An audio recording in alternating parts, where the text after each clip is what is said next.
All right, let's do this. So, hey everybody, how's it going? This is David Cardenas with Realty One Group, Pacific, and the Cardenas and Company Real Estate Group. I am back with another service stories for you guys. I appreciate everybody who checked out our first video with my buddy Luke. He has a really cool story, and that original idea came from just wanting to continue to tell the stories of where homeowners are and how homeownership has helped them a year, 2 years, 4 years, 10 years down the road.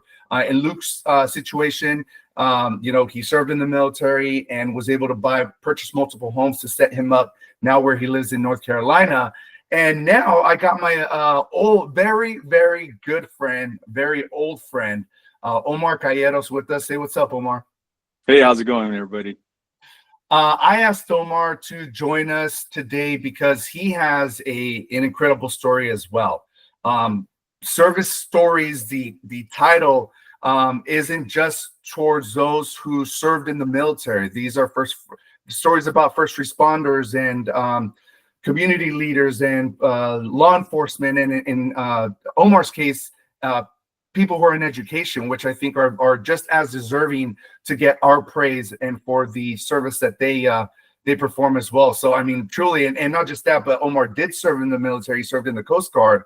So thank you for your service, Omar. Of course, it was my pleasure. So I have known Omar almost all my life, easily 35 plus years. We grew up on the same block playing football after school and on the weekends and whatnot. And so, this particular story is very near and dear to my heart, and I appreciate Omar taking the time out to hang out with us today. But I did want to, have Omar give us a little bit about his background and talk about his story, because as I mentioned before, I love the videos and the stories of people who just get their keys and the popping champagne and whatnot. But I think it's important to tell the stories of how homeownership sets people up for the long term and what that looks like. And so maybe Omar, just give us a brief introduction about yourself. Yeah, great, David. I commend you for that, because it is true. It is a very exciting moment when you get your keys and you're celebrating. But just when the champagne smell wears off and you have to sweep up all the glitter, you have to start making payments, right? Nice. So yeah, I think this is a great platform for people to really understand how to maximize what happens afterwards and how to maximize the opportunity they created for themselves. So a little bit of background about me, and as you guys heard, David and I actually really did live in the same cul-de-sac down the street from each other. I was very fortunate to call them friends then and call them friends now, him and his brother. So we grew up, we lived in Tijuana. Parents worked on this side, or single parent home. And one of the things that my mom always valued was having ownership and not renting. And as a kid, it's when you're strapped for money, you don't really understand those things. And as you grow up, you start to see the importance and value of those things. So I start there as like the foundation of how I started to see things as a kid, and I started to grow up to value those things and help with the decision making. I grew up valuing education. My mom did not have an education past middle school, but she understood and saw that people that did have education beyond high school had a trajectory in certain sectors, not every sector, but certain sectors that opened up doors. So she instilled that value. So we knew, my sister and I knew that at one point we have to go and finish college, not just go to college. So that was a value we had that she instilled, and she had the knowledge enough to understand, like, I didn't have that, but I got to instill that in my kids. So, that was the goal, to get to college. I will highlight how I got to the military. I was at a high school about a year or two, lived in an apartment with 2 other roommates. I think I was eating ramen for the 200th day in a row. I was an avid tutor, so it was a tutor, high school tutor at that point. I worked at Miller's Outpost. For those that are too young to know what that is, please Google it. Yeah, because we don't have that much time to explain what it is. So I had those two jobs. I was attending Southwestern College and San Diego State, and I did not qualify for financial federal aid assistance to pay for my classes or my books. They said I made too much money, and it sure did not feel that way. And we were creative, right? Because we used to eat ramen with spaghetti sauce, and that's how bad it was. That takes me back to Italy. Right. Yes, the chef's kiss with the ramen, ramen, spaghetti sauce. Takes me to the hills of Tuscany. Yeah, Little Italy would, flip on their back. So I found myself like looking around and looking to create those opportunities. And I think one of those perseverance, right? There's a difference between surviving and persevering. And I had to find that moment where, like, I got to persevere. I can't just survive. And ramen was surviving. So then I found myself at a recruiter's office to see what are the opportunities in front of me. I knew that maybe full active wasn't what I wanted it to do, because I still had in my mind to finish college. And so I asked the right questions with the recruiter. And just in case, I knew if things didn't go exactly how I planned them out, the military would have been a great backup plan. So that's how I find myself in the Coast Guard recruiter's office. Was interested in possibly law enforcement. I knew that was a good trajectory to that.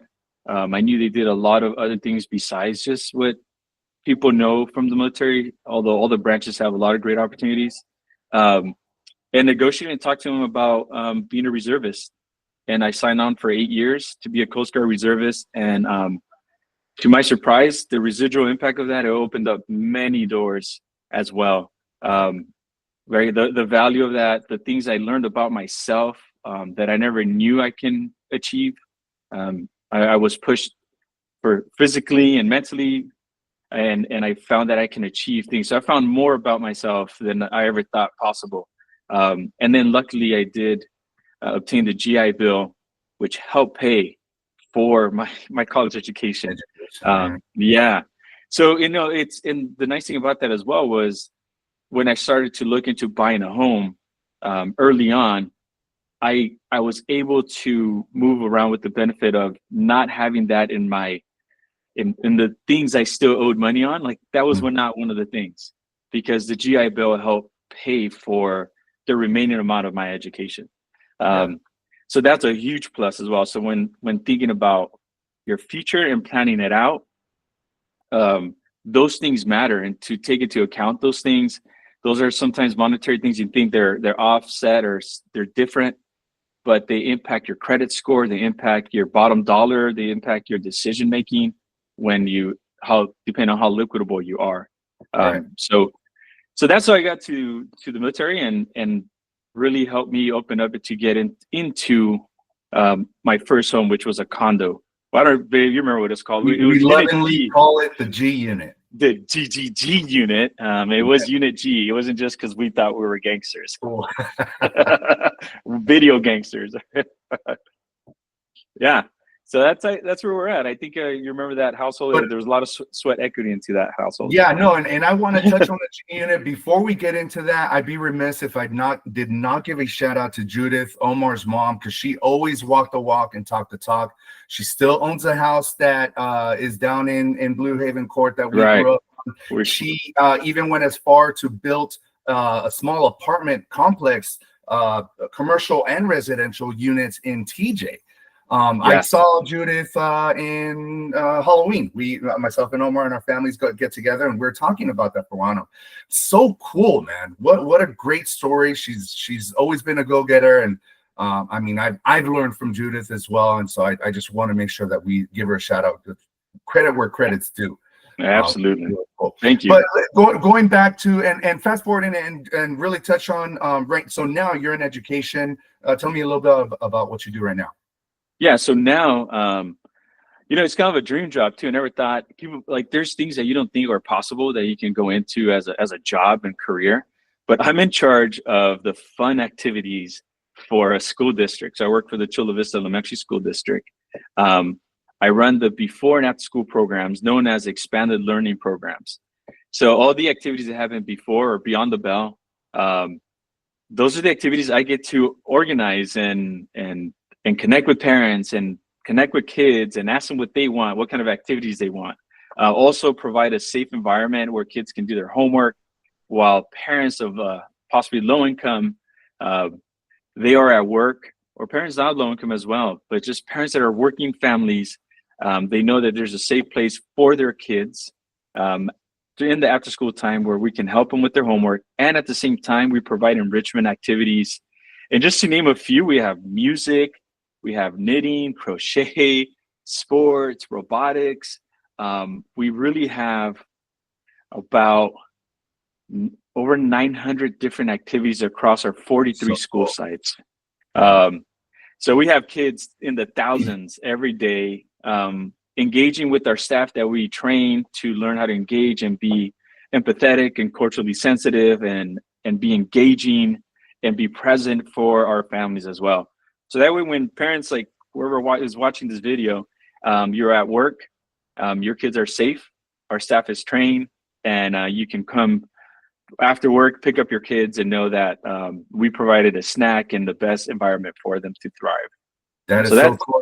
Yeah, that's what I get to do. A link down below in the description, just to maybe give some more information on some of these after school programs. Absolutely. So that way the families that are checking out this video can look that up. So we briefly touched on this unit, the G unit, and I wanted to preface this with saying that real estate first and foremost should always be our goal. I've always said this, that the path to true generational wealth is starting with real estate. There are many paths to do that, but in my opinion, real estate is the lowest hanging fruit. And so real estate is fun. It's a place where I always say, you buy a house to make it your home. Lots of love and laughter created within those four walls, but it's not always, puppy dogs and cupcakes, right? Things happen in real estate to where there's dips in and out within life, and things can happen. But I want to make sure that we focus on the end goal and the end game. But going back to G unit, Omar was able to pick up that unit for a great price, right? I mean, it was during the downturn of the market. It was a little bit before the uptick, so it was early on. It was 2004, I believe. So it was definitely before the huge uptick, but things were climbing. And at that point, I was renting, and then comparatively to purchasing, it wasn't that much of a difference. Mm-hmm. But I did see that people were they were building equity, right? Mm-hmm. And in the value in their homes, and as you mentioned, generational wealth. Well, these are the things that it all really comes down to how you manage the opportunities, right? Because you can have the opportunities there in front of you, and how you manage it is a huge factor on creating that generational wealth. Right. But yeah, I knew I had to get into the market then. I didn't have a crystal ball, so I didn't know what was going to happen in 2008, right? So nobody did. Right. I guess some did, but as far as the ones that are trying to get into the market, I got in, and it required a bit of discipline as well, because I knew that I didn't want to take out the equity and buy a brand new car. Mm-hmm. I knew that I wanted to maximize that equity and then roll it into another home. Mm-hmm. And so maybe the ramen game build that toughness and resiliency. And I was kind of ready for the ramen game again, because I knew in the end result, the end goal was bigger. And we could have popped champagne down the line once you get to the end goal. Right. No. So, you got to look up, when you're driving, you can't just look down where your headlights are at the hood of your car. You got to look up and see where the road gets up ahead. Right.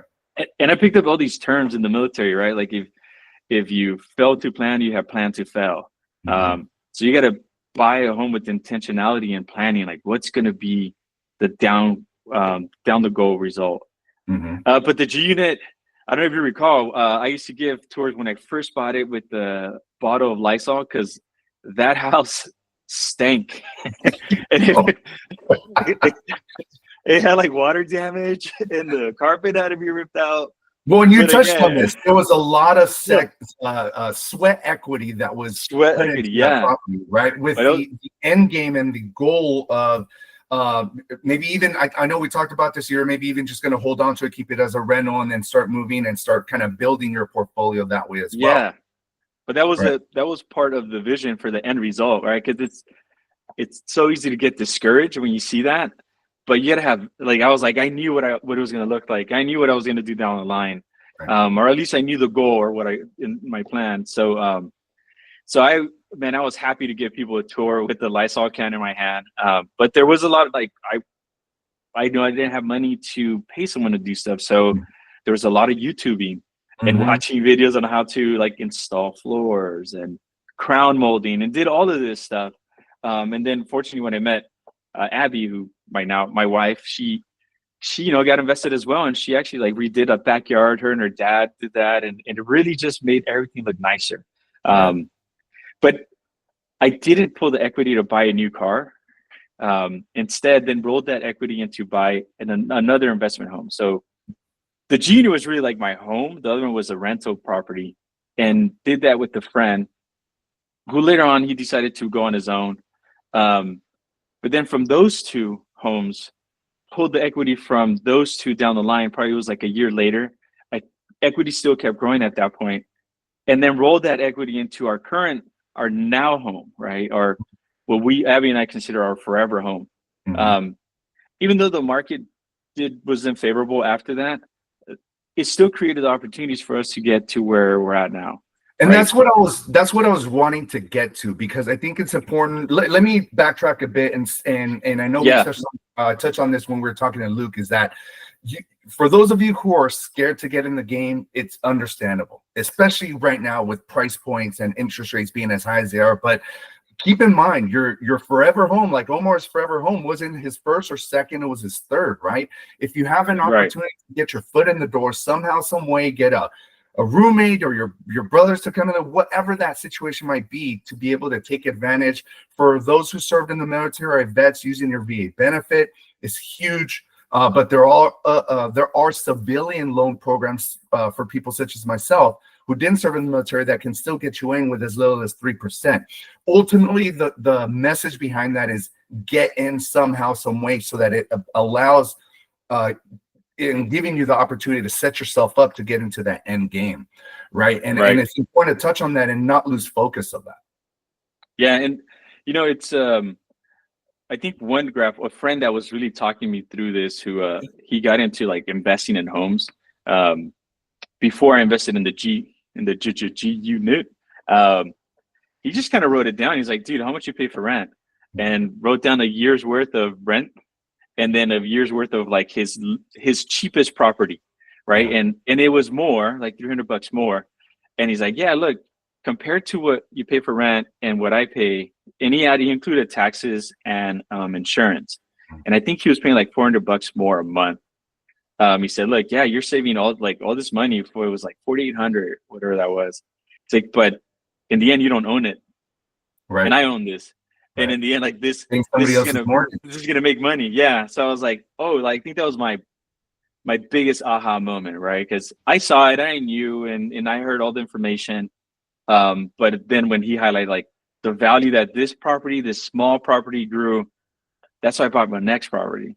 Mhm. And then the next one, I think he was up to 4 at that point. So that really kind of opened my eyes, like, with the possibility, like, it can be done. It's going to be a little tight, but you just have to be disciplined and be able to just stick to your plan. And then your plan can change, because you can amend it to your plan. Instead of buying another small house, you can amend it and buy a bigger house. Mhm. The one things that I enjoy too when I'm applying for things is, like, do you own your home? And, like, Being able to what's check. right? And then I also ask you sometimes, like, if you're gonna buy a car, or if you're gonna, whatever it is, you're going into, like, another credit situation. Ask you the value of your home and how much you owe, right? It's so that the equity, like, that opens up the door for you to have access to other things. Right. Because they lend you the money, them, or you have access to the things, because they assess it and they see that you have a lot of equity now at that point. So then Right. you can move forward. And for us, we know we want our 3 girls to go to college, and that equity is going to help us with that. Right. If there's no grants available for them, we know that that's going to help us for them in the future. So Being now a we're thinking homeowner ahead. puts you in that position to be able to set your children up, whereas myself and Omar are our first or second, family, American, should I say, people came over on this side.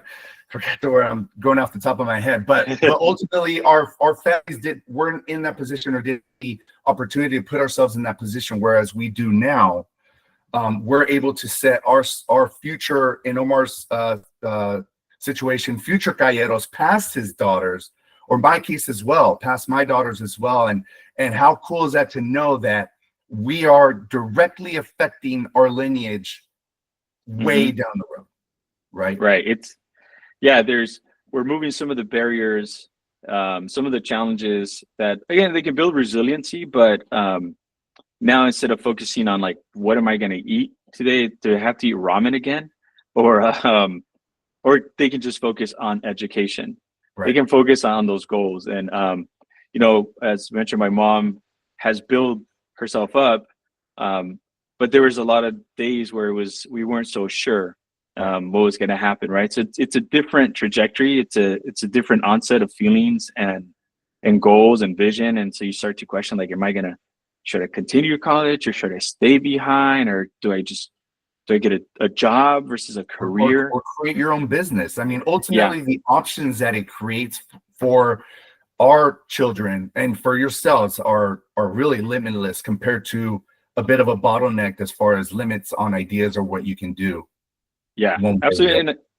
And there's always discussions about, like, redlining and how certain pockets of society, they didn't have those opportunities, but they've opened up now, and so they might not be a smooth path for some people, but just take that path, persevere through it. And I would say, just like, once you're there, it's scary. It's like jumping into a pool. The thought of jumping into a cold pool is scarier than actually when you're in the pool. So that hesitation of it is the worst part. That's when you're overthinking it. That's when you're just like almost talk yourself out of it. But once you take that leap, right, and you're in the pool, you're like, it's cold. There's shrinkage and everything hurts. You start to warm up. I mean, that's such a great analogy. I mean, it's cold at first, but then you start kind of getting into the motion, start warming up a bit to the idea. And then it's not as scary, or it's not as cold as when you first jumped in. Yeah, it's not as bad as you kept telling yourself it was going to be. And then, just like anything in your life, you'll adjust, right? You adjust, you amend your plan, you tighten up on some things. You start to realize there's some things you don't really need. They're more wants than needs, right? So you don't need every single paid channel. You don't need, you can start coming back on those things. But then the end result is, like, down the line, and not so far in distance in the future, the money you put into that starts to work for you. And that's what we have seen, those opportunities. Individually, like, I started to see this, but now as a family, I see those benefits. Like, the residual benefits are far more outweigh than I would have had if I would have continued rent. Renting can be easy and it's comfortable, but you're not building upon your future. Those residual benefits are far more than just monetarily, right? Yeah, absolutely. They run the full gamut of that. And I think it's important to touch on that, on how so much more than just 4 walls and a roof. It's all encompassing, and everything that happens within those 4 walls and how it affects you outside of those 4 walls. Right. 100%. And so, I just kind of want to run it back and really get to the idea of, it's easy for me as a real estate agent to tell everybody to buy real estate. Buy real estate. Why not? And I understand, the dynamics that are affecting all of us right now, especially in Southern California, especially in San Diego. It's a tough place to be at, but if you can figure out a way to make it work, and it obviously, as long as it falls within your means and you're comfortable to make that payment, jump in that cold pool. You'll start treading water and start kind of warming up to the situation that puts you in. You know? You'll get comfortable pretty soon. No doubt, no doubt. Look, Omar, I don't want to take up much more of your time, but I do want to appreciate you for just kind of having this conversation with us. I want to continue to have these types of stories because these are the stories that most people don't get to hear on the back end after a certain amount of time being a homeowner. And I think these are important stories to kind of relate to what people can expect in the future. Right. Well, I commend you for bringing these stories and so people can really start thinking about how they can invest in themselves. No doubt. Omar, appreciate you. Love you 1,000%. I appreciate your time. And to everybody watching these stories, thank you so much for hanging out with us. And we'll see you on the next one. All right. Bye, everyone. Bye, guys.